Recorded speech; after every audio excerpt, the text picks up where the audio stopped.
Hi there, and welcome to the second instalment of Booster Books.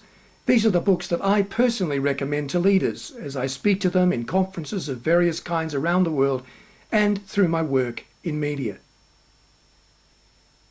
Well, this book, Brain Rules by John Medina, is a great handbook on how you as a leader can get the best out of your brain. It takes a quite scientific look at how the brain works, how it manages and generates ideas. And through understanding this, you can not only generate better ideas yourself, you can build a team in which there's an architecture of idea generation, of innovation, where being creative is normal for the culture. Now, this is a great book for leaders of all kinds, in business, in community life, in civic groups, in churches and so on. But it's also, I think, a very insightful book for educators. Grab it if you can. Well, this next title is a very accessible book on a huge subject, a subject of enormous interest to all leaders as we try to create positive culture in the midst of rapid change. The book is simply called The Truth About Managing Change. It's written by William Kane. In this book, Kane takes a look at what he calls 49 truths on everything from management to economics to delegation to creativity. And in the midst of that, he gives us some very helpful tips on how we can create a confident culture, confident enough to flourish in the midst of change. Now, I think that even if just 5 or 6 of these truths are useful to you in your unique situation, it's worth the price of the book. Get it, it's worth it. Now, from the author of the best-selling Permission Marketing, we have this classic by Seth Godin. It's called Meatball Sunday. It's all about how new marketing is transforming the relationship between manufacturing and commercial marketing.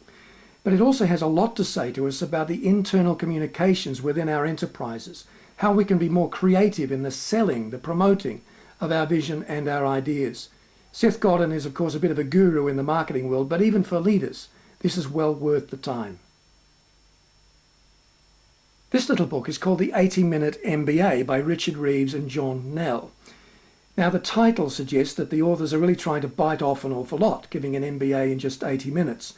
But it really is a very accessible read, and it covers some wonderful ground on everything from management, team culture, sustainability to cash flow. And I think it's a great resource for anybody who's setting up a new business or for people who are just new to business full stop. It's really worth the investment. Grab it, put it in your library, and I think you'll come back to it time and time again.